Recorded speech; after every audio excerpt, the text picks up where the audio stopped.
Very, very often in my monumental sculpture or drawings or paintings, I have this alternative reality, a personal mythology, actually a personal imaginative world filled with symbols, motifs, and even characters.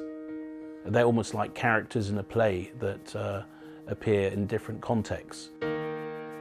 When I was much younger, I deliberately set out to crack open what you would call my unconscious mind. I do believe there's a kind of vast repertoire of images in all of us, actually.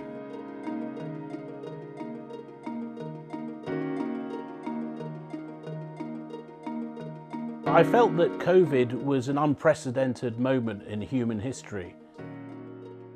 When something significant happens in the world, all of that personal mythology starts sort of getting restless and wanting to express itself.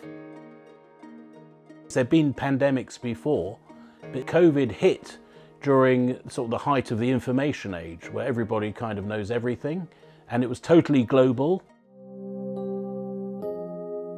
You saw streets in very bustling towns suddenly being completely empty and abandoned. Never seen that before. The death toll far higher. Nearly 2,900 people yesterday alone died of the coronavirus. If anything called out for some kind of ambitious artistic expression, surely this was that moment.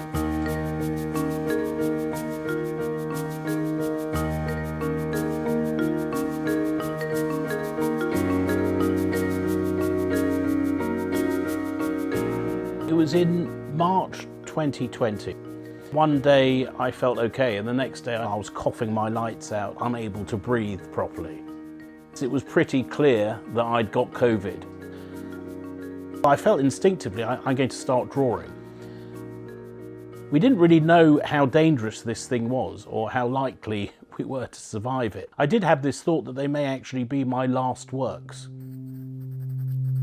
A bat is actually a wonderful creature to draw. Very, very weird, uncanny and surreal before you've even started. In the case of COVID, there's all this speculation about how the whole thing started. And the first panel of the Coviad actually is almost, there are parts of it that are actually in the form of question marks. How did this happen? How did it start? We still don't really know. Those first drawings were actually like a lifesaver. That's an image of me and my wife clinging on to each other through COVID. We're holding on to each other for dear life. Monumental sculpture has to be very simple and immediate. In paintings and drawings, you can create an entire world, an atmosphere. I decided to use gold leaf. The use of gold in medieval manuscripts has always been something that I've been quite excited by. That gold background gives the drawings a kind of otherworldly quality, a sort of almost spiritual quality, a sort of an attempt to create a link between man and God. I set myself an irrationally ambitious task to make a work of the same scale as the Bayeux tapestry, this enormous work depicting an invasion in British history of the Normans. Also, I had this idea of a kind of heroic or epic poem, and I was thinking of COVID, and then I was thinking about great epic or heroic poems of the past, and I thought of the Iliad, which of course also dealt with the plague as a theme. The plague is dealt with in a metaphysical rather than a physical way. So the idea is that they would invite a soothsayer or some kind of prophet to put an end to the plague, whereas now it's done on the basis of science. The Coviad consists of 70 drawings. They're in 9 sections which enact various stages in the story of COVID and what we went through. A lot of artists stuck in lockdown did a lot of work. I believe I set out to do something different, and I hope as deep as possible. When I first found out about the Coviad, I talked to David immediately. I felt that this was an important piece of work I wanted to have something in a way to do with. I've known David for many years, and we've actually worked together already on a previous project, an album of mine called Songs of Refuge. The Coviad was not just about the facts, it was a work of art about the symbolism and the mythology that came out of COVID.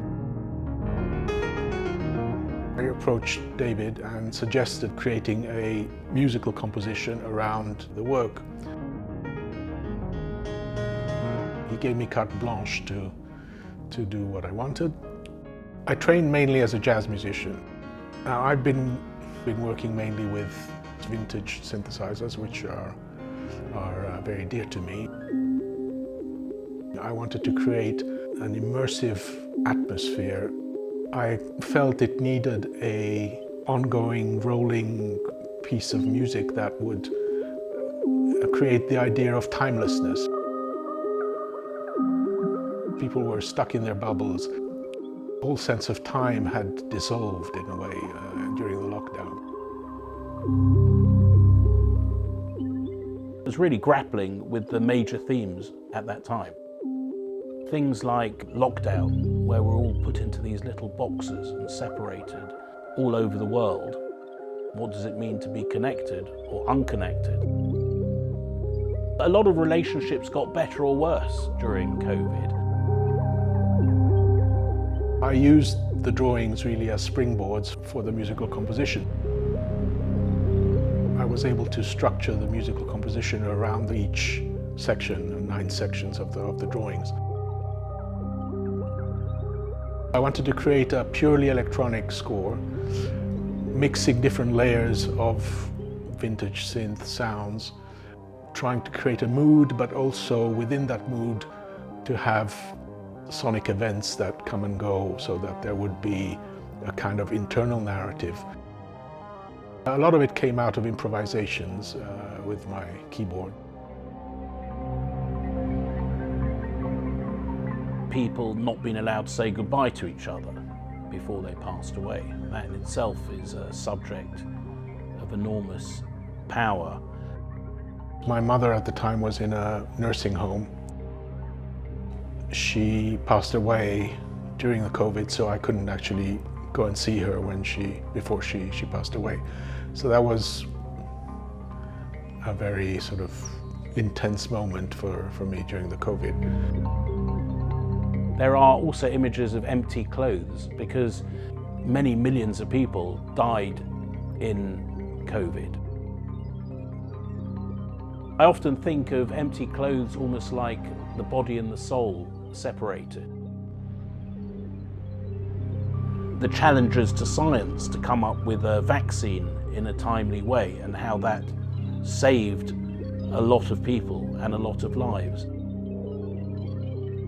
In the Coviad, there are a number of kind of mythic creatures.